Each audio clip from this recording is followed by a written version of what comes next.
சர்மிளா, நாளை நாடாளுமன்றத்தின் சிறப்பு கூட்டத்தொடர் நடைபெறுவதை ஒட்டி அதில் மகளிர் சிறப்பு ஒதுக்கீடு மசோதா மற்றும் தொகுதி மறுவரையறை தொடர்பான திருத்த மசோதா இரண்டும் தாக்கல் செய்யப்படும் என எதிர்பார்க்கப்படுகிறது. தேர்தல் நடைபெறும் காலத்தில் இந்த இரண்டு மசோதாக்களும் அவசரமாக நிறைவேற்றப்படுவதற்கு திமுக தலைவரும் முதலமைச்சருமான மு.க. ஸ்டாலின் பல முறை கண்டனம் தெரிவித்திருந்தார். இந்த சூழ்நிலையில் நாளை திமுக எம்பிக்கள் நாடாளுமன்றத்தில் மேற்கொள்ள வேண்டிய அணுகுமுறைகள் குறித்தும் அந்த சட்ட மசோதா தொடர்பாக திமுக எம்பிக்கள் என்ன நடவடிக்கைகளை மேற்கொள்ள வேண்டும் என்பது உள்ளிட்ட பல்வேறு அம்சங்கள் குறித்து திமுக தலைவரும் முதலமைச்சருமான மு.க. ஸ்டாலின் இன்று காணொலி காட்சி மூலமாக திமுக எம்பிக்களுடன் இன்று முக்கிய ஆலோசனை நடத்துகிறார். இந்த அவசர ஆலோசனையில் அவர் நாளை சட்ட மசோதா தாக்கல் செய்யும் பொழுது திமுகவின் எதிர்ப்பினை பதிவு செய்வது மற்றும் அதை விவாதத்திற்கு எடுத்துக்கொள்வது, அந்த சட்ட மசோதா நாளையே நிறைவேற்றப்படுமா அல்லது சிறப்பு கூட்டத்தொடரில் என்னென்ன அணுகுமுறைகளை திமுக எம்பிக்கள் மேற்கொள்ள வேண்டியது என்பது குறித்து இன்று திமுக தலைவரும் முதலமைச்சருமான மு.க. ஸ்டாலின் ஆலோசனை நடத்துகிறார். தொகுதி மறுவரையை செய்வதால் எம்பி தொகுதிகளின் எண்ணிக்கை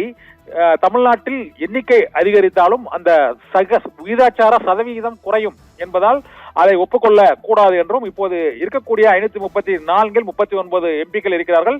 816 எம்பிக்கள் அல்லது 880 தொகுதிகளை பிரிக்கும் பொழுது தமிழகத்திற்கான அந்த எம்பிக்களுக்கான விகிதாச்சார பிரதிநிதித்துவம் 5% குறையும் என குற்றச்சாட்டு எழுந்திருக்கிறது. இதனால் வட மாநிலங்களை சேர்ந்த உத்தரப்பிரதேசம் உள்ளிட்ட வட மாநிலங்களுக்கு அதிக பிரதிநிதித்துவம் வழங்கும் வகையில் இந்த தொகுதி மறுவரையறை மசோதா இருக்கிறது என்று திமுக தலைவரும் முதலமைச்சருமான மு.க. ஸ்டாலின் விமர்சித்திருந்தார். இந்த விமர்சனம் எழுந்துள்ள சூழ்நிலையில் பல்வேறு எதிர்க்கட்சிகளும் இந்தியா முழுவதும் தொகுதி மறுவரையறை மசோதாவை இந்த தேர்தல் காலத்தில் தாக்கல் செய்து நிறைவேற்றுவதற்காக சிறப்பு கூட்டத்தொடரை கூட்ட வேண்டாம் என்று வலியுறுத்தி வந்தனர். இந்த சூழ்நிலையில் தான் இப்போது திமுக எம்பிக்களின் அவசர ஆலோசனை கூட்டத்தில் முதலமைச்சரும் திமுக தலைவருமான மு.க. ஸ்டாலின் காணொலி காட்சி மூலமாக ஈடுபடுகிறார். இந்த கூட்டத்தில் நாளை நாடாளுமன்றத்தில் திமுக எம்பிக்கள் மேற்கொள்ள வேண்டிய அணுகுமுறை, தங்களது எதிர்ப்பை எவ்வாறு பதிவு செய்வது மற்றும் அதை உடனடியாக நிறைவேற்றாமல் தடுப்பதற்கு என்ன நடவடிக்கைகளை இந்தியா கூட்டணி எம்பிக்களோடு இணைந்து மேற்கொள்வது என்பது உள்ளிட்ட பல்வேறு அறிவுறுத்தல்களை முதலமைச்சரும் திமுக தலைவருமான மு.க. ஸ்டாலின் திமுக எம்பிக்களுக்கு கொடுப்பார் என எதிர்பார்க்கப்படுகிறது. 11 மணி அளவில் இந்த ஆலோசனை கூட்டம் நடைபெறுகிறது. சர்மிளா.